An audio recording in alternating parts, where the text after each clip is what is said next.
Samy Takimbula, actuellement, quelle est la situation de la population? Je sais que la société civile parle au nom de la population. La population est abandonnée ou comment? Oui, merci beaucoup. La population j'ai beaucoup aimé comme le thème vient point nommé parce que moi j'étais à Uvira. Bon. Après la prise d'Uvira, c'était un certain les 7 je crois. Je me suis dit, cette population ne peut pas être abandonnée parce qu'on nous coupait cette circulation, cette ambiance de va-et-vient d'aller à Uvira et de rentrer à Bukavu. J'ai pris le courage parce que nous sommes mandataires de cette population et il faut assez qu'on puisse les approcher. C'est ça la proximité. Bien entendu, tu avais vu que j'avais même un prix du courage d'engagement comme un ambassadeur de proximité et de justice. Ouais. Et donc, j'ai décidé de faire une descente à Uvira pour m'imprégner de la situation générale et aussi humanitaire au niveau d'Uvira. On a convié les différentes couches, nos composantes, bien entendu, dans toutes les dimensions, pour qu'on puisse brosser. On fait une analyse du contexte.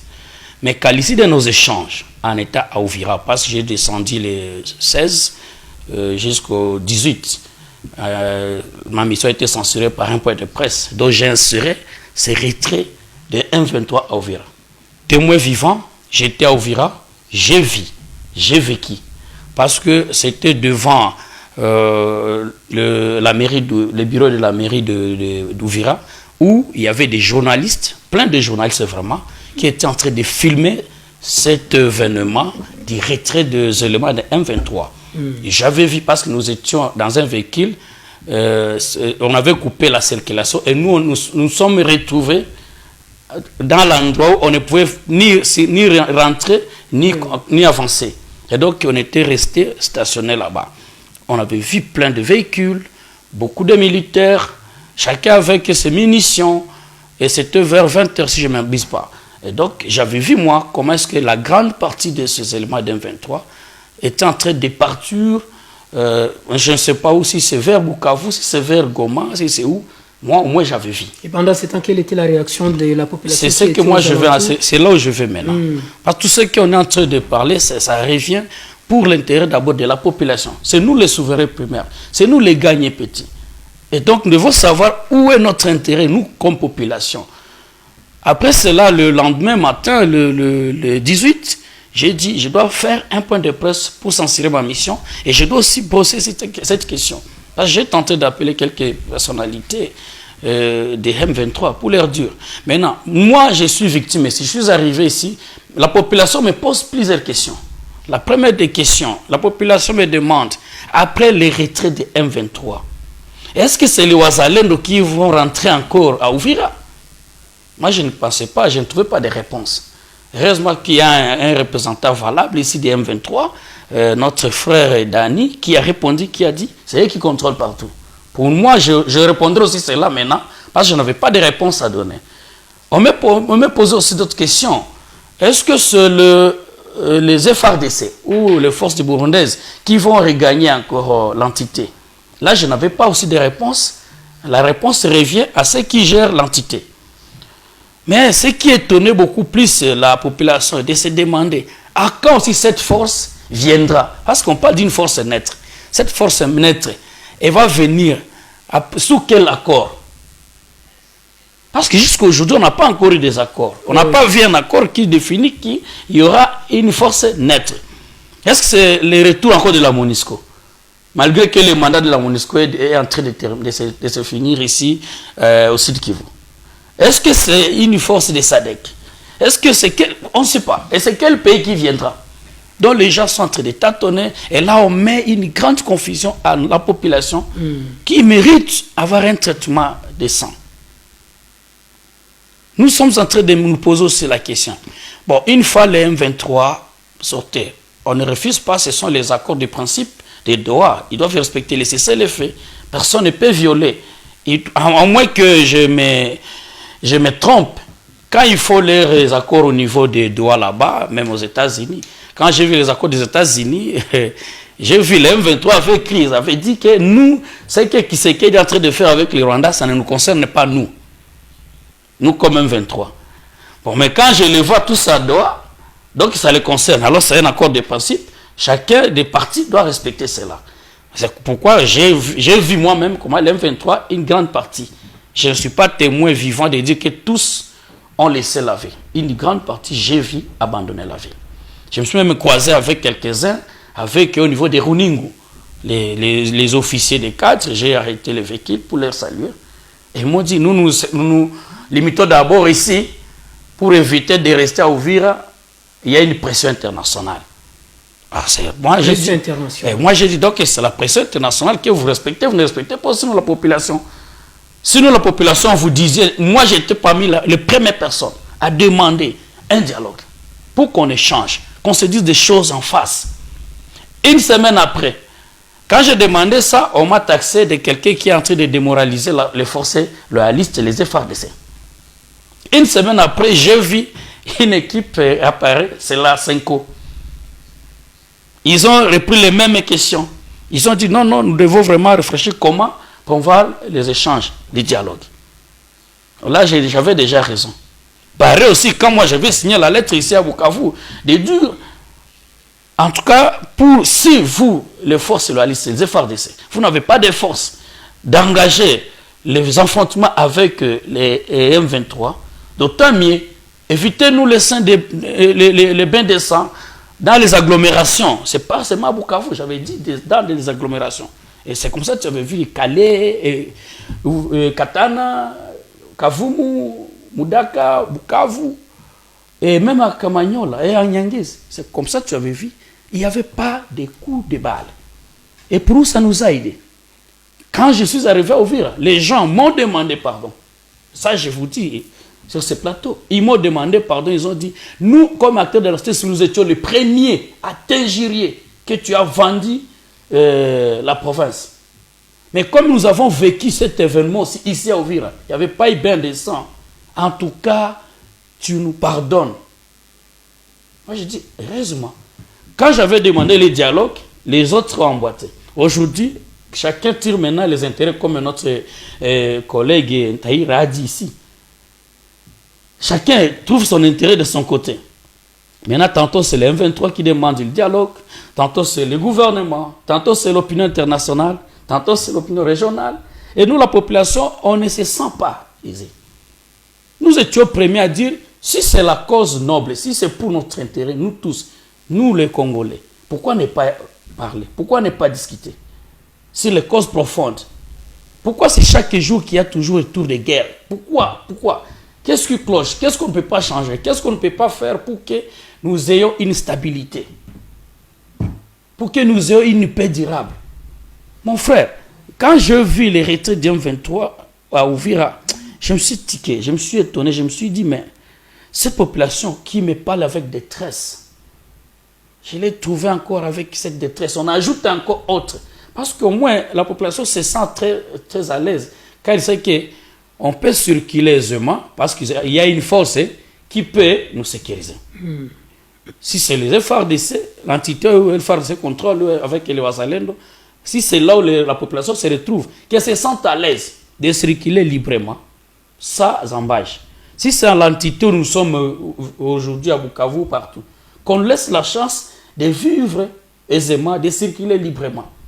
Parce que nous avons la garantie de dire non, l'entité qui est contrôlée par X ou Y est sous son contrôle d'une sécurité. Et mais comment sera Uvira avec ces la population se pose mille questions. Quel type de sécurité on aura maintenant? Et tu connais le contexte d'Uvira. Ce n'est pas aujourd'hui, c'est depuis longtemps qu'à Uvira, il y a toujours l'insécurité à cri. Depuis longtemps, on ne circulait pas la nuit. Ce sont la rondo qui aidait maintenant pour sécuriser la population. Donc le civil, ne portant pas même les armes, ils avaient que des sifflets. C'est ça le phénomène d'abord. Et on l'a vécu ici à Bukavu, 2 jours sans force militaire. Bon, même les baby police nous ont... 2 jours sans force militaire. Oui. Maintenant, il faut savoir comment ça nous a affectés. Maintenant, c'est pourquoi on se pose la question... Est-ce que c'est ce qu'on va tolérer, on va accompagner cette démarche de vivre sans une force pour sécuriser notre population? Ça, on ne peut pas extraire encore. Si c'est les forces nettes qui vont appeler, que cette force vienne et sous le format dont nous, la population, nous serons le premier bénéficiaire. Que cela ne soit pas seulement, comme notre collègue en compte a dit, que cela ne soit pas une main puissante pour l'intérêt d'un côté ou pour un autre intérêt. Non. Nous voulons qu'il soit vraiment neutre et pour sécuriser la population. Et avant leur arrivée, c'est là où je voulais arriver. Notre collègue Dani a dit il y a une police. Mais la population est en train aussi de se poser. Est-ce que ce ne sont pas des militaires M23 qui se sont déguisés en police? Est-ce qu'ils ont un grand nombre, un grand effectif de policiers pour sécuriser une très grande ville comme Uvira? Une ville compliquée aussi sur le plan sécuritaire. Parce que la ville d'Uvira, c'est une densité. C'est une densité, c'est une agglomération galopante. Et donc, nous devrions nous rassurer. Est-ce que cette ville aura vraiment un effectif favorable des éléments de la police avant que les forces nettes arrivent? Aussi, c'est une ville récemment abandonnée par l'armée. C'est une préoccupation majeure. Il y a eu des armes qu'on a abandonnées ici et là. Voilà. La crainte en est que, j'avais parlé de ça même au Top Congo et dans d'autres radios. J'avais dit, le fait de donner, d'octroyer les armes aux civils sans formation, c'est une bombe à retardement. On avait octroyé les armes à nos frères, des soi-disant, pas compatriotes ou patriotes, je ne sais pas. C'est-à-dire dans quel sens un patriote ne devrait pas violer, mais nos confrères, nos frères étaient en train de faire les violations graves des droits humains. Et donc, est-ce que ces gens-là, comme ils portaient les armes, et tous leurs bastions, c'était à partir de Luvungi, Uvira, partout là-bas, au Sangé et jusqu'à Makobolo, même à Fils. Ces gens, il y a les enfants de là, Uvira, qui sont là-bas, portant les armes. Est-ce que ces gens ne vont pas nuire à l'autre population? Parce qu'ils seront en train de se réveiller chaque matin, le soir, la nuit, pour inquiéter encore la circulation de nos populations. Et pour nous, c'est une crainte.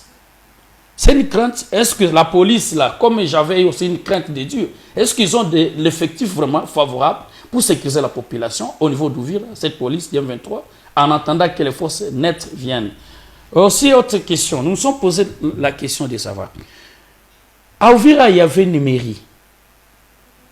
Et quand tu parles du lot, on voit ça que c'est une administration qui a été installée, qui est établie. Ici à Bukavu, il y a bien sûr une administration qui est établie. À Uvira, il n'y en a pas. Et on dit que les M23 se retirent. Ce n'est pas grave. L'administration là sera sous quel format? S'il y aura une administration, parce que la population doit avoir besoin des attestations de naissance, doit avoir droit des attestations, du patati patata. Il y a beaucoup de documents octroyés par l'État congolais.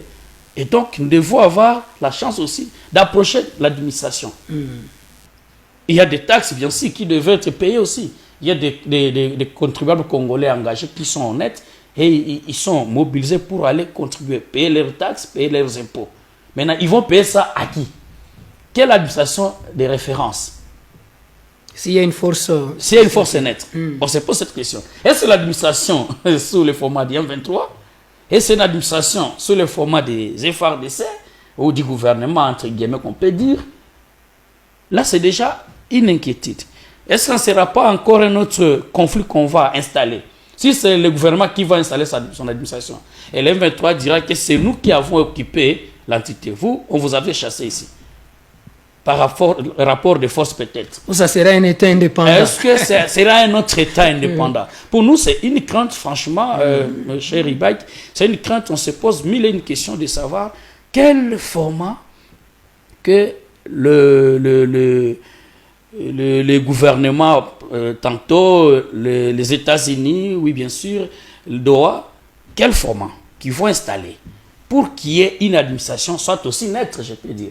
Et si c'est une force nette, moi je ne peux pas accepter, nous comme société civile, que les étrangers viennent avec leur administration imposer à notre pays que c'est eux qui doivent maintenant percevoir nos taxes, c'est eux qui doivent percevoir nos impôts. Ça ne peut pas se faire. Nous ne peut pas accepter. C'est déjà notre crainte. Parce qu'on parle d'une force nette. Et cette force nette va se limiter en quoi? Dans quelle dimension? Est-ce qu'elle sera seulement pour la sécurité? Qu'on nous définisse. Et c'est pourquoi je dis chaque jour, tout ce que vous faites pour moi, sans moi et contre moi, ils doivent nous associer, nous, comme représentants de la population, nous, la société civile, pour définir ensemble les faisabilités. Et là, ça va garantir la population parce que nous étions associés. Nous étions partie prenante dans toutes les consultations, dans toutes les discussions. Mais on fait des choses Chacun regarde ses intérêts. Mais il n'a jamais eu ce genre de force en RDC. Il y a bien sûr, il y avait la SADC qui avait des forces au niveau des Goma, tu te rappelles? Pas si longtemps ici, avant que les M23 arrivent. Sur le plan sur le plan d'administration, c'était le gouvernement. C'était le gouvernement, parce que les entités étaient encore contrôlées par le gouvernement. Il y a la MONUSCO, bien entendu, à Goma. Aujourd'hui, avant, la MONUSCO travaillait avec le gouvernement. Mais aujourd'hui, la MONUSCO travaille avec les M23 parce que l'entité est contrôlée par les M23 au niveau des Goma. Mais au niveau de Uvira, c'est là où loge notre analyse, nous comme population. C'est là où loge notre analyse. Notre analyse est focalisée beaucoup plus sur quel type d'administration. Et cette administration sera contrôlée par qui? C'est ça notre souci. Donc la population ne risque pas de payer cash ses retraits C'est ça. Qu'est-ce que nous, comme population, surtout plus particulièrement la population d'Ouvir, qu'est-ce que la population d'Ouvir a fait pour mériter un traitement pareil? Nous devons savoir les définitions de cette force nette. Elle va venir avec quel schéma, elle va venir avec quelle mission, et nous devons nous rassurer que c'est pour l'intérêt de la population. Et non pour l'intérêt des M23, moins égal pour le gouvernement. Nous, la population, on va se lever pour dire nous ne sommes pas d'accord avec cela. Nous sommes d'accord pour la stabilité de l'entité. S'ils veulent, selon leurs accords de principe, nous sommes d'accord, très d'accord. Est-ce que les policiers du M23 seront en train de travailler avec la force neutre? On ne sait pas. Est-ce que quand la force neutre va s'installer à Ouvira, les policiers aussi du M23 vont se retirer? On ne sait pas. Tout ça, nous devons savoir. Parce que c'est pour notre intérêt de population. Merci, Président. Merci beaucoup. Voilà.